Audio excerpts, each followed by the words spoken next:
بسم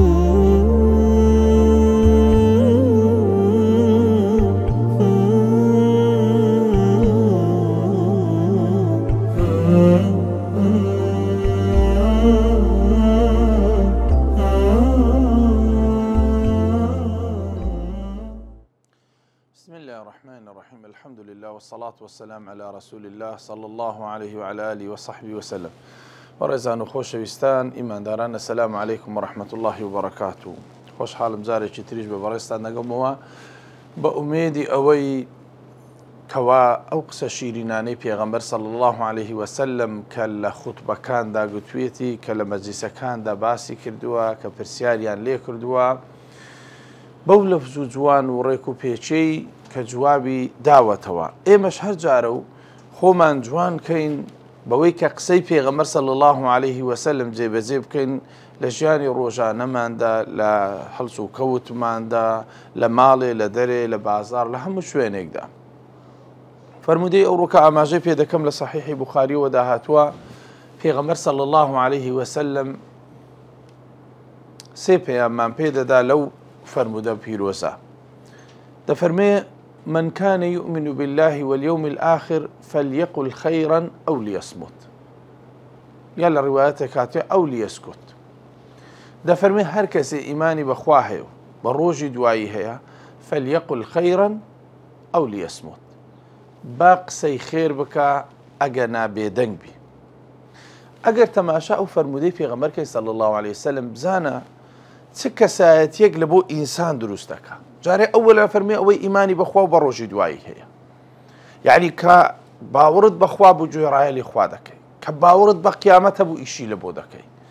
مادام کەسایەتی وایە ئیمانداری باوەڕت بەخوا بە ڕۆژی دوایی هەیە، ئەو وەسیەتەی پێغەمبەر صلی الله عليه وسلم جێبەجێکە. ئاماژە بەس دەکە بەڕێزانم، فليقل خيرا، کە قسەیەکی خێر بکە. ئەگەر نەتزانی و نەتوانی، ئەو لیەسکوت، بێدەنگ بە، واتە قسان مەکە. یعنی ئێستا ناو کۆمەلگا تەماشاکە بەڕێزانم، کەسی وا هەیە خۆی لە ناو خەڵک زۆر شیرین کردی، خەڵک خۆشیان دەوێ و ڕێزی دەگرن و پرسی پێ دەکەن، تەنها لەبەر چییە؟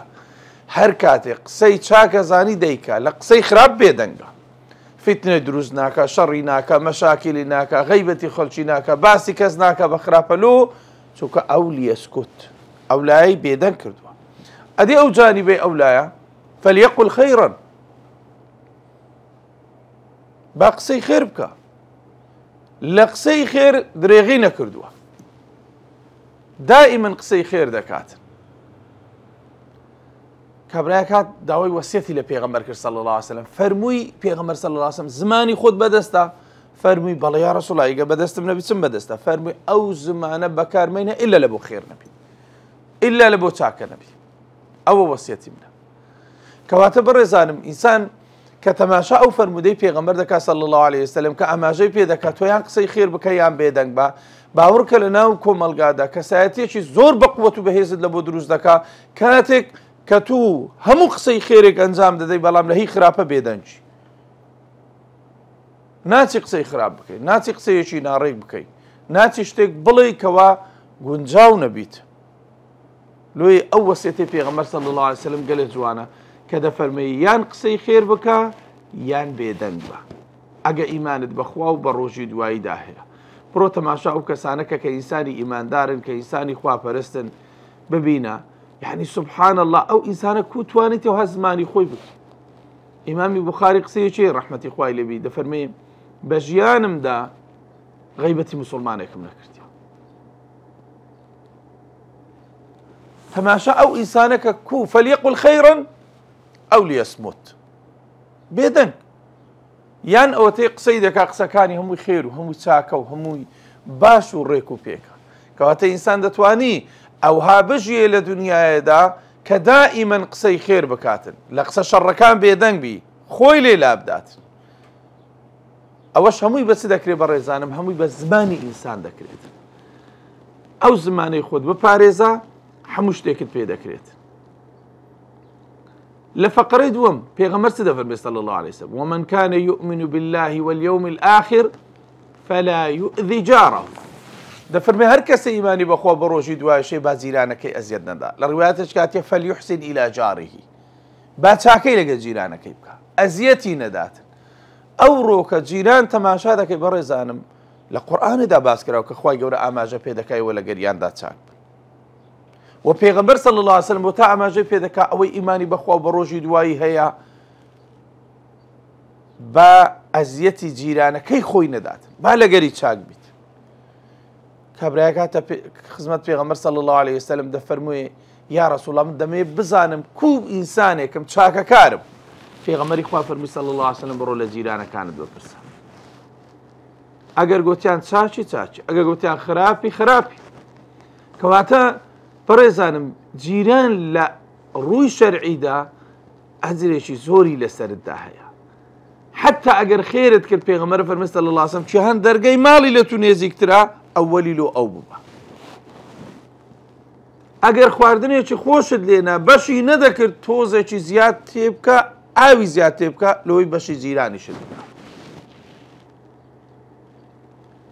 ئیمانی بە من نەهینایە ئەو کەسەی کە بەخۆی تێرە و جیرانەکەشی برسیە. لۆی بەڕێزانم ئەگەر تەماشەت جوانیە و ئیسلامەتە دەکەی وات ئاماژە پێ دەکا کە تۆ جیرانی خۆت مەحفوظ بکەی و بپارێزی. پێغەمبەری خوا دەفەرمێ صلی الله علیه وسلم ئەگەر کەسێک دزی لەسەر جیرانی خۆی بکاتن بە 10 جار دزی لەسەری دەنووسێ، و ئەگەر کەسێک زینا لەگەر جیرانی خۆی بکا بە 10 زینا گوناحەکەی لەسەر دەنووسێ.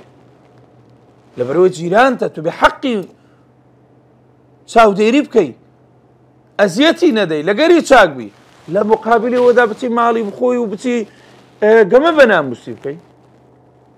بەداخەوە کە پێشتر بەڕاستی خەڵک کە بەدین بوو ئیمان لە ناو دڵیدا بەقووەت بوو، جیران زۆر ئیعتیمادیە کردە سەر جیران. کلیلی ماڵەکەی خۆی لەکەن جیرانەکەی دادەنا. کچی جاحێری هات بەوە دەیگو بڕۆ ماری جیرانەکەمان، بەڵام ئێستا ناوێت. وەگەر وەش بکە مەگەر اللهم لە هەندە جێی تایبەت مابێگەنا ئەو سیفەتە جوانەی کە هەمان بوو کە جیران عەزیەت نەدەین، کە لەگەریان باش بن، کە خیانەتیان لێ نەکەین، کە ماڵیان نەخۆین، کە چاو نەبڕینە ناموسیان و لەسەربانەوە تەماشا ماڵیان نەکەین و عەزیەتیان نەدەین جیرانەکان، ئەوانە ئێستا کەم بوویتەوە. لۆ چکە دەستمان لە وەسیەتی پێغەمبەر صلی الله علیه وسلم بەرداوە تا ڕادێ. کابرا هاتە خزمەت پێغەمبەر صلی الله علیه وسلم ئەو حەدیسەم جوان گوێ لێ بگرن بەڕێزان، لە ئەدەب المفرەدی ئیمامی بوخاری داهاتوو. شکاتی لە جیرانەکەی کرد کە لەگەڵم خراپە. چەند جارێک شکاتی لێ کرد یا ڕەسوڵ الله لەگەرم خراپە، پێغەمبەر فەرمووی صلی الله علیه وسلم بڕۆ هەڕوو ماڵی خۆت فڕێ دە کۆرانێ. ئەویش ڕێک چوو قسەی پێغەمبەری جێبەجێ صلی الله علیه وسلم هەرچی لە ماڵی هەبوو لە کۆرانێ داینا خەڵک بەوێ داداتن چیە فەرمووی لە خەفەتی جیرانەکەمان، لە غەمی جیرانەکەمانە. پێغەمبەر وای فەرمووی صلی الله علیه وسلم دەیانگۆ لعنەتی خوای لێدا، لعنەتی خوای لێدا ئینسان کوو لەگە جیرانی خرا دەبێت. چەندین جار لعنەتی لێکرا و ئینسانە هەرچی بەوێ دادەهات و لعنەتی لێ دەکرد. کابرا چوە خزمەت پێغەمبەر صلی الله علیه وسلم فەرمووی بڵێ بابستەوە وعد بی ئەو جارە ئەزیەتی نادەم. دیارە ئەزیەتی دەدا بە حەقیقی لۆی وای، بەس فەرموویە پێغەمبەر صلی الله علیه وسلم ئەو کەسەی جیرانەکەی ئەزیەت دەدا فەرمووی یا رەسوڵ الله ئەوڕۆ زۆر لعنەتم لێکرا، مەبەستم پێ ئەو کەلیمە قسەی بەڕێزە. فەرمووی فێر ناخۆش بووە نییە لعنەتت لێکرا، قەسەم بە ذاتی خوا پێشی هەموو خەڵک خوای گەورە لە 7 طەبەقەی ئاسمان لعنەتی لە تۆ کرد. لەبەر چ؟ لەبەرەوەی جیرانەکەت عەزیەتدا هەتا ئەو ئاستەی کە ماڵی خۆی بینتە دەرێ لەسەر جادەی دابنێ لە کۆڵانێدا. خوات گەورە پێشی هەموو عالەم لعنەتی لێ کرد. چەند کەسەبی دەبێ ئێستا ئەوهایە جیرانەکەی لێی بێزارە و خوای گەورەش لعنەتی لێ دەکا. دەبی خۆت بپارێزی لەو لعنەتانە بەڕێزانە. جیران ڕێزی هەیە، جیران تەقدیری هەیە، جیران گەورەیی هەیە. تو دەبێ ئەو جیرانەتیە مراعات بکەی. کاتێک کە دەڵێن لەگەر جیرانی خۆت باش بە معنەوەی لە هەموو ڕوێچەوە لەگەری باش. وەختی خۆی یەکێ لە سەلەفی ساڵح ڕەحمەتی خوای لێبی خانیەکەی خۆی دەفرۆشت نێزیکەی 1000 دیناری دەکرد لێی ئەو سەردەمە پارەی ئەو سەر داوای 2000 دەکرد. لێیان پرسێ و خانیەت و ئەوەندەی زیاتر ناکە، فەرمی جیرانێکم هەیە فلان کەسە 1000 دینار حاقی بی و 1000 دیناریش حاقی جیرانەکە لۆیە داوای 2000 دەکەم ئەو نەوعە جیرانە بەدەست دەکەوین. الجار قبل الدار ئەوها گوتراوە قەدیم. جیرانی تەماشاکە ئەو جەخانی پیاوە ساڵحەکە هەستە 1000 دیناری دایە گوتی خانیەکەت مەفرۆشە هەر لە جیرانەتی بمینێەوە. دەیفەرموو ئینسان ئەگەر لێی بقەومێ دێ مواسات و یارمەتی دەکەم، غەمی هەوی دێ غەمەکەی لا دەبە، خۆشی هەوی دێ لە خۆشیەکەت بەشداری دەکە. جەلوی بڕێزانم ئێمە پێغەمبەری خوا فێرمان دەکات صلی الله عليه وسلم ئوسلوبێکی جوان لەگەر جیرانەکانماندا بنوێنین. هەر کاتێک بوویە سەبەب و هۆکاری ئەوەی کە جیرانی خۆت عەزیەت بدەیت بزانە مراجعەی ئیمانی خۆت بکە. چونکە فەرمی من کان یؤمن بالله واليوم الآخر ئەوەی ئیمانی کامل تەواو بەخوا بە ڕۆژی دوایی هەیە جیرانی خۆی عەزیەت نەدات، نەبتە سەبەبی عەزیەتداری. چاوڕۆ خەڵک جاری وا هەیە لەسەر سەلەی زبری و لەسەر جۆگەلە و لەسەر ئەوەی خوا نەخواستە شیوێکیەدا تێڵێت لەوانەیە سەحر و جادووی لێکرد بی، یعنی بە ئەنواعی نەوع جیرانی عەزیەتەدا، حتا گەویشتە ئاستێک جیران هەیە لەسەر شتێکی بەسی جیرانەکەی خۆی کوشتێ. ئەوە وەسیەتی پێغەمبەرە صلی الله عليه وسلم. ئەوە ئامۆژگاری ئەوە لە بۆ ئێمە نەخێر، بەڵکو پێغەمبەری خوا صلی الله عليه وسلم وا ئامۆژگاری کردن کە ئێمە ئەو پەڕی چاک بین لەگەر کوێ لەگەر جیرانەکان. دوێ بڕێزانم هەر کەس لە ئێمە با مراجعەیەکی نەفسی خۆی بکە. ئینسانە قابلە لە بۆ غەڵەت. ئەگەر لەگەر جیرانەکەت باشی باشتر بە، ئەگەر لەگەر جیرانەکەت خراپی ئەو خراپیە بگۆڕە بە چاکە. ئەگەر غەدرت لێ کردی بڕۆ داوای لێبوردنی لێ بکە، ئەگەر نایبینیەوە داوای لێخۆشبوونی لۆ بکە. المهم بگەویە ئەو ئاستەی بەڕێزان جیران شکاتت لێ نەکە، جیران عەزیەت نەبینی بەدەستەوە، جیران ئەمین بی لێتەوە، بتوانی خزمەتی بکەی. ئەو ڕوحەی کە ئینسانەکان لەگەر یەکتریدا خۆشەویست دەکا، ئەو شێوازە لە بینی جیرانەکاندا باتەبەنی بکرێت. وەکو سەردەمی پێغەمبەری خوا صلی الله عليه وسلم جیرانەکان لەگەر یەکتری زۆر باش بوو، نەکەر باش بوو، بەڵکو خواردنێکیان لۆ دەهات زیاد بە دەیاندا وەی جیرانەکەیان، پارەیان لۆ بەهات بە بیان گوت بە زۆر فەقیرن، دەیفەرمە و جیرانەشم فەقیرە بڕۆ لۆ ئەوانیش ببە. ئەوە بەڕاستی نمونەی ئینسانی ئیماندارە کاتێک کە شێوازێکی جوان بەرامبەر بە جیرانی خۆی نیشان دەدات. لە ئامۆژگاری سێم پێغەمبەر صلی الله عليه وسلم دەفەرمێ ومن كان يؤمن بالله واليوم الآخر فليكرم ضيفه. هەر کەسێ ئیمانی بەخوا و بە ڕۆژی دوایی هەیە با ڕێز لە میوانی بگری، ڕێز لە میوانەکەی خۆی بگری. مادام کەسێک دێتەکەنت بە میوانی ڕێزی لێ بگە. ئەوە یەکە لە ئاداب و ئەخلاقە جوانەکانی ئیسلامەتیدا بەڕێزانم. لە ئیسلامەتیدا میوانداری هەیە. کەسێک دێتە میوانداریت واجبە لەسەرت ڕێزی بگری، واجبە لەسەرت احترامی بگری. ئەوە حەقت ضەیفە، هەتا 3 ڕۆژ حەقی میوانداری دەبی لە بینی یەکتریدا مراعات بکە. بەڕاستی کە تەماشا دەکەین و دەڵێن ڕێزگرتن لە میوان شتێکی جوانە، زمانی قەدیممان بەبیر دێتەوە. بڕۆ ئێستاش تەماشاکە لە گوندەکاندا هەر کەسێک دەستە ماڵی یەکێک کە میوانە خواردنی لۆ دادەنێ، جێگای لۆ دادەنێ، تێدەگەی خزمەتی دەکات و سبەینێ دەڕوا و بەبێ مقابلیش ئەوانە هیچ. چەند ئوسلوبێکی جوانە، چەند ڕەوشتێکی جوانە، چەند جوانە کاتێک دەبینی کەسێکی غەریب لە مزگەوتێک لە گوندەکانی کوردستان نوێژێ دەکا، دوایە کە لێ دەبتەوە 3-4 کەس ڕاوەستا کاکە فەرموو بچینەکەنەوە لە خزمەت دابین. ئەوە ڕێزگرتنی میوانە. ئەو احترامەیە کە لە ئیسلامەتیدا داوای دەکاتن. بەڕاستی ئەو ضیافەتەی کەوا ئینسان دەیکا لە بۆ میوانی، حتا ئەگەر مبالغەشی تێدا بکە گوناحی ناگات، یعنی شەر نیەت و میوان چ دەخوا ئەوەندەی لە پێشدا بێت.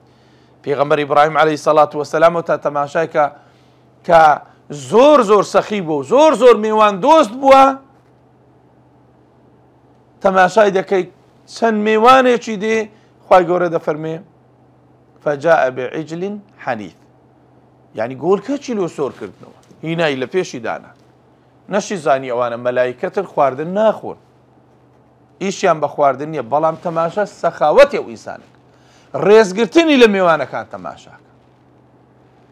پێغەمبەری خوا صلی الله علیه وسلم وەفدێک لە حەبەشە هات، وەفدێک لە حەبەشە هاتن، پێغەمبەری خوا صلی الله علیه وسلم بەخۆی هەستا خزمەتی کردن، ئەسحاب ویستیان هەستن فەرمی دانیش،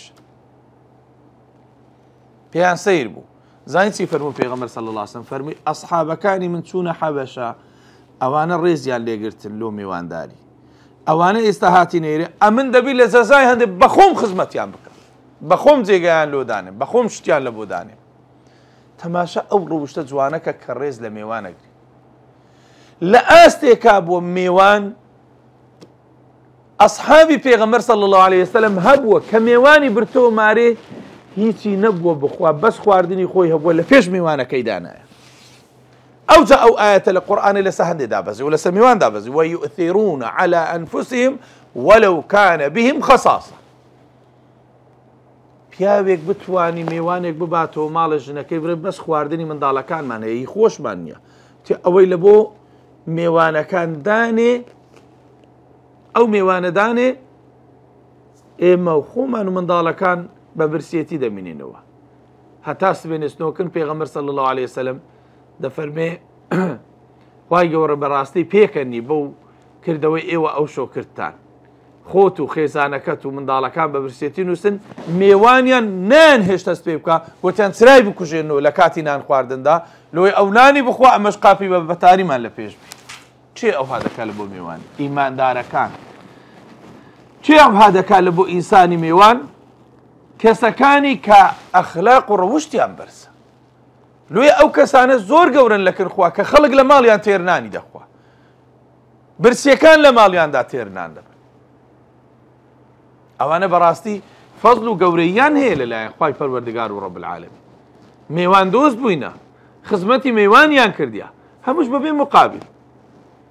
بەڵام تەماشا ئێستا زروف گۆڕدرایە، خەڵک لە باتی میوانداری دەستە مەطعەمی و لە باتی مانەوە لە ماڵی خەڵک دەستە فندقی و یعنی ئەو جێگایانە بەدیلی لە بۆ دروست کرایە، نامێن شتی خراپە، بەڵام ئەو ڕۆشتە جوانە لە نێوان دۆست و ئەحباب و خۆشەویستدا هەر بمینێ. حەیفە تۆ برادەرێکت هەبی، دۆست بی، برای تووبی، پشت و سەنەدی تو بوو، محەبەت و خۆشەویستی لە بەینتانە بچێ شارێک، لە باتی بچێ ماڵی ئەو بچە فندق و جێگایەکی دیکە. با ئەو محەبەتەی میوانداری لە بەینی ئیمانداراندا هەر بمینێ. پێغەمبەری خوا صلی الله علیه وسلم هەر کەسێکی بدیت با یەکسەر بانگی دەکردەوە لۆ ماڵێ، جا لۆ نان خواردن و لۆمانەوە و لە خزمەتیاندا دەماوە. لۆی بەڕێزانم با ئێمە سیفەتە جوانەکان و ڕەوشتە جوانەکانی لە ئیسلامەتیدا هەمانە بزری نەکەین، دەستی پێوە بگرین. ئەوە ئینسان دروستەکە بەڕاستی کە کەسێک بتوانی کەسێکی میوان دۆست بی، کەسێک بێکەوە لەگەر میوانیدا قسەی جوان بی. بەڵام بەداخەوە ئێستا زۆر جاری وا هەیە دەبینی ئینسان بە میوانی ڕووی گەریش دەبی، قەڵس دەبی، پێم ناکرێ، ناتوانم لەگەڵیدا بم. لە هەندێ ڕوێشەوە ناحەق نییە ئینسان جاری وا هەیە سام قسەیەک بکات لە بۆ خوای. جاری وا تۆ کەسێک کە بە میوانی دەیبێەوە دەبینی تەڵەکە باز و ساختەسی دەردەچی، ماڵی کابرای هەموو تاران کردی و بردیتی و شەوی ڕۆیە بەجی هێشتی. یعنی زروفەکە وەگۆڕدرایە بەها جوانەکانیش ئەو هەبە ئاسانی ناتوانانی جێبەجێیان بکە، لەبەر کەسی ناشیرن و کەسی خراپ و کەسی ناڕێک. بەڵام گرنگ ئەوەی بەڕێزانم ئێمە بزانین، یعنی ئینسانێک کە دەڵێ میوانم لەکن فلان کەسی، میوان خۆشەویستی خوایە، میوان ڕێز و تایبەتی هەیە. کورە ساحب ماڵ دەست بە نان ناکە هەتا میوانەکەی نان نەخوا.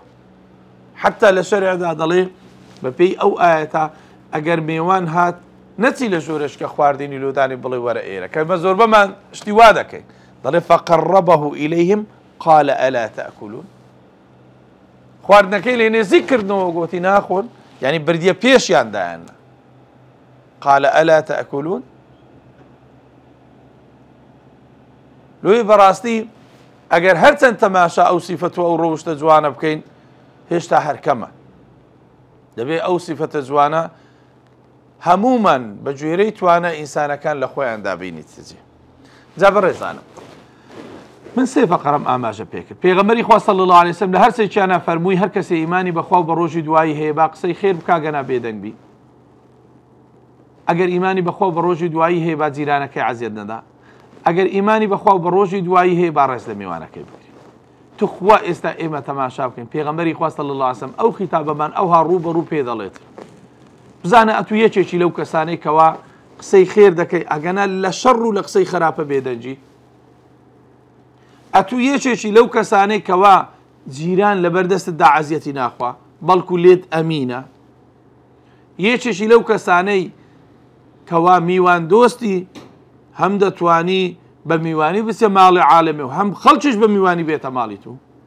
بەس لێرە یەک ملاحەزە بدەین بەڕێزان ئینسان جاری وا هەیە کە قسە دەکەین یعنی ئەوە لەسەر گشتیەکەیتی جارێ کابرا بەخۆی 4-5 منداڵی هەیە خالیەکی هەیە 100 مەتر تەواو نابی یەک غورفەیە یان دوو غورفەیە بەشی خۆی ناکا خەڵک دەنم فران کەس ناتانی میوانی ڕاگری و یان حاشا هەندێک قسەی ناشرین بەرامبەری بەکاردێن بەڕێزانم کە بێ تەماشاش بکەیت جێگایەک کە گونجاو نەبوولۆت و کە باش نەبوو ڕووی تێمەکە و کابراژی حراج مەکە دەبێ ئاگات لەو نوقتەیەدا هەبیت بۆیە لە کۆتاییدا دەڵێم خوای گەورە فەزل و کەڕەمی خۆی لەگەڵمان بکە یەکێک بین لەو کەسانەی کە سیفەتە جوانەکانمان تێدا هەیە دوور بین لەو کەسانەی کە سیفەتی ناشرینیان هەیە و ناڕێکیان هەیە و خوای گەورە هیدایەتی هەموو لایەکمان دە و تەوبەی تۆ بەکارانمان قبول کە و دڵەکانمان ئارام بکە و لە گوناحی مردووەکانمان خۆش بی زیندوەکانمان قەلب ساغ بکە دڵەکانمان پڕکا لە نووری قورئانی پیرۆز سەرفرازی دنیا و قیامەتمان بکە وەسەلام عەلەیکم وەڕەحمەتوڵڵاهی وەبەرەکاتوه